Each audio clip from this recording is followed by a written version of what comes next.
Hello, and thanks for joining this session on Collectionaire. My name is Stan Kinsey, and I'm the founder of the company. I was an entrepreneur much of my career. I retired a couple of years ago with a goal of archiving my family's best memories. But as I went about the process, I didn't find anything that suited our needs.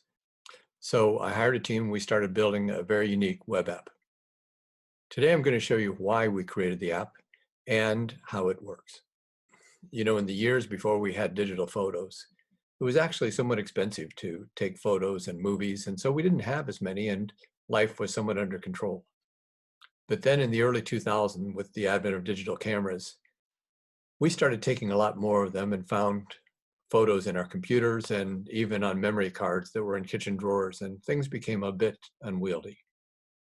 But things really went into potential disarray when they started putting good cameras on mobile phones. And by now, many of us have gone into total overload on the number of photos in our computer, on our phones, and we risk losing track of the great memories of our lives. What I wanted to do was really create a collection of our best family memories together, our home movies, our vacations together. Um, and I also wanted our children, who are now grown, to have their best memories of when they were young. They weren't even aware that we had this media, and it was deep in tens of thousands of photos and hours of home movies. And I wanted to find a way to bring it forward and hand it off to them so that they could really enjoy these moments. We also had recently lost my wife's parents, and they were wonderful people. And I thought we really need a better way to create a legacy profile of each of them so that the grandchildren we don't have yet will somehow know more about their lives. And then there were the boxes. We got her parents' boxes of photos and movies, and we inherited my family's 8mm home movies, and really needed to find a way to better organize these and share them with the family. As an example, deep inside one of the boxes were mementos from my wife's paternal grandfather, who was, of all things, the fastest sprinter in the US in the 1920s. And his box was in the attic and could easily have been forgotten. And lastly, I was lucky that some of our relatives had written some family history documents. And I thought, where can you put those that they can be shared and easily found? So all of these represented the interest I had of finding a way to archive these. And I frankly thought there'd be ways to do it. When I realized it, we had all types of media, from home movies, slideshows, audio recordings. Basically, if you could digitize it, we had it. And there was a lot of great stuff in there that I really wanted to hand forward to the next generation. Now, our kids, as I said, were grown and living in different parts of the country. And my parents were still back in Indiana. So I knew the solution of putting all of this on DVDs or thumb drives or in photo albums or something was just a non-starter as far as how we were going to get it to them. This was a product that had to be in the cloud so they could see our best memories at any time on basically any connected platform. And lastly, it really needed to be intuitively navigable. And my parents needed something very simple as far as a way to view our collection. So my first thought was to try some of the major genealogy programs, but most of our photo memories were in digital albums, not a single photo, and also in some long-form home movies, not to mention many other types of media. This brought me to the photo cloud sites. I knew some of them would allow you to load videos as well as photos. And so we tried out several of these. The good news is that for photos, the cloud really has advanced the ability to do a search by person or by geographical location or by landmark or some other means to find your best memories. Here, for example, we're looking at a collection from 2002 of about 400 to 500 photos on a trip to Yellowstone Park. And I wanted to be able to curate that collection into a digital album of about the best 50 photos. And that was quite easy to do by scrolling to 2002 and selecting these photos. Here then is that digital album in with a number of other digital albums in Google Photos. Now, this process of using the cloud apps to create digital albums is in itself a great topic. And I've actually just finished recording another session for here at Roots Tech 2021 on using cloud apps to create digital albums. So if you're interested, please do check that out. But obviously, our collection was more than photos. And when it came to home movies, I soon realized that the best photo sites weren't necessarily the best for home movies.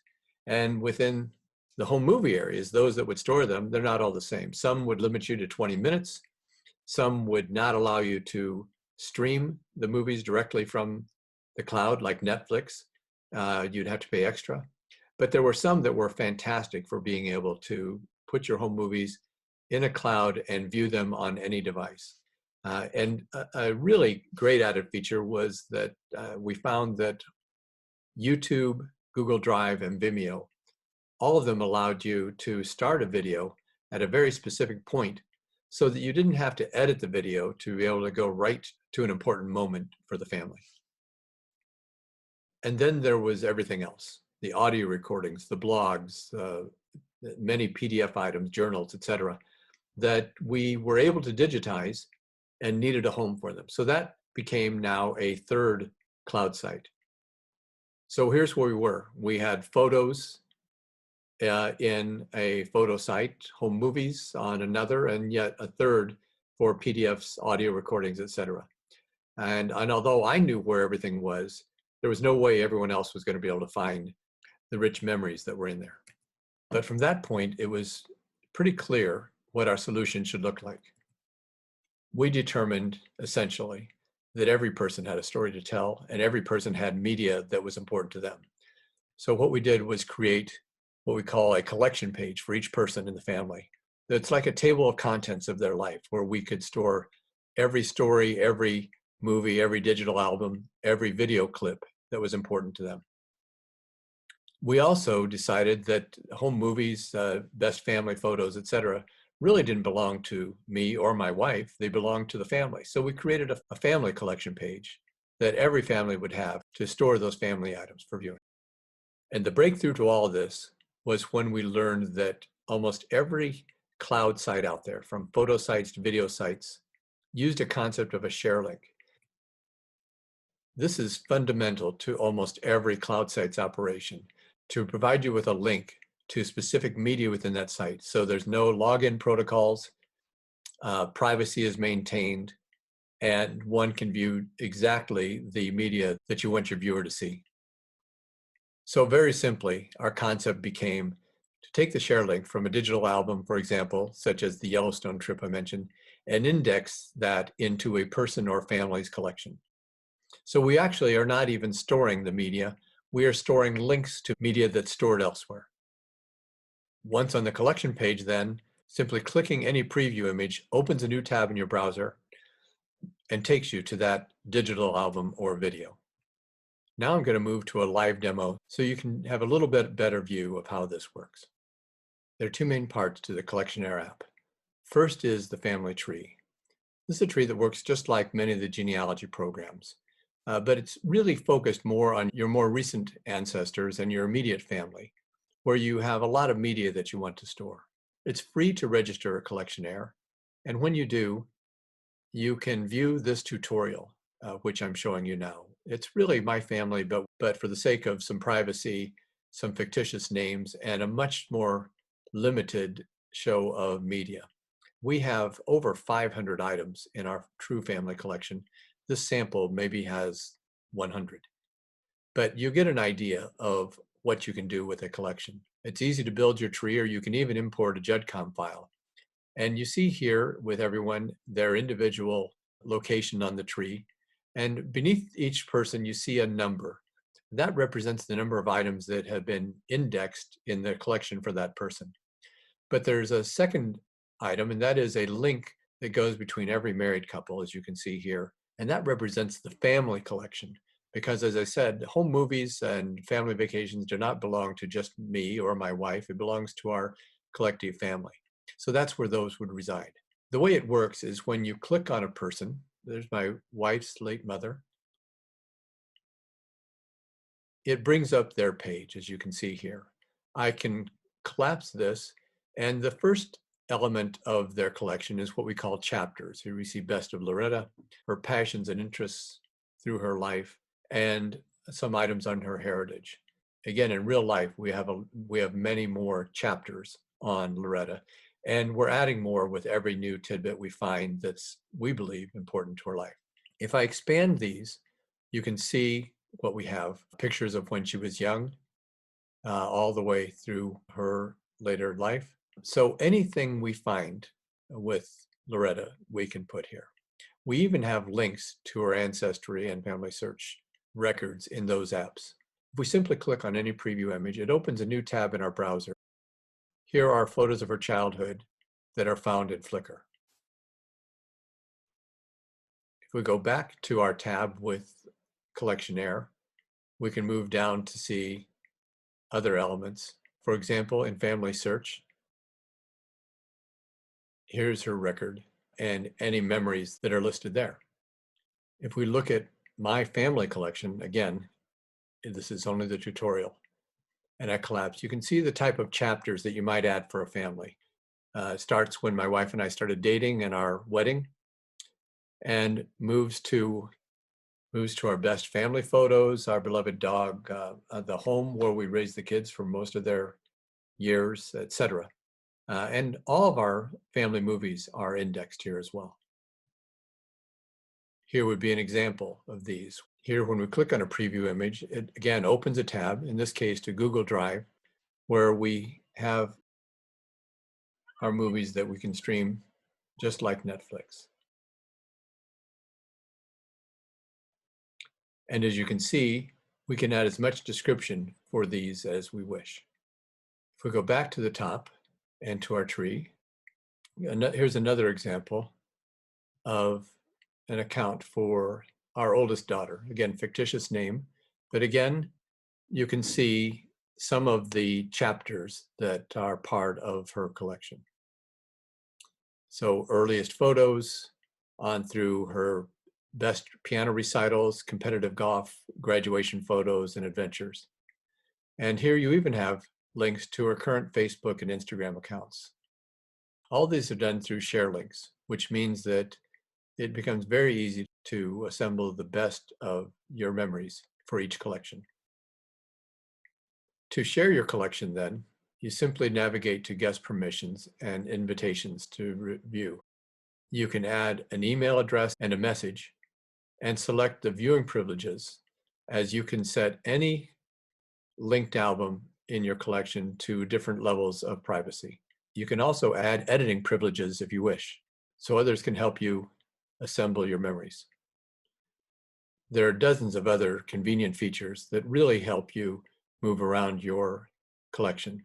One is search, where you can search for a list of all people and couples in your collection, as you see here, or search by keyword. Here we'll type in the keyword Loretta, and every album where Loretta is mentioned in the title or in the description will appear. Another feature is being able to set a person as having a story of significance.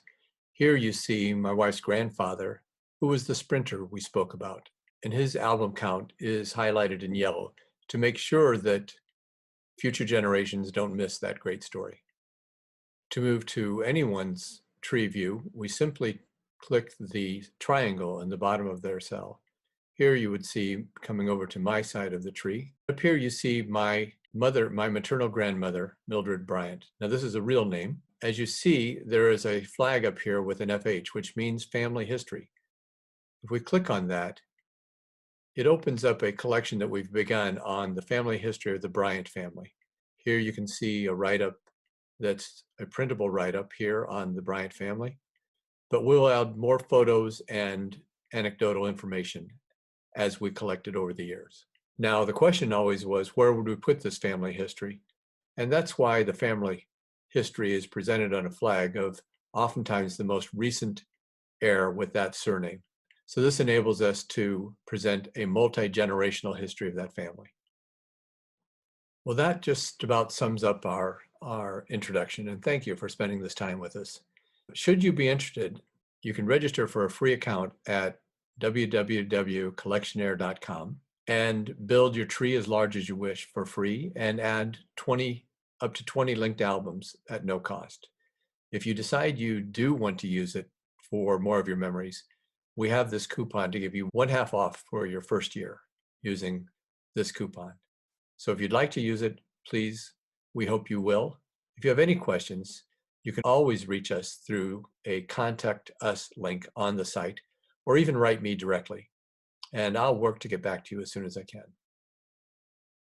Thank you very much for this time, and we hope you enjoy the many great presentations here at RootsTech 2021.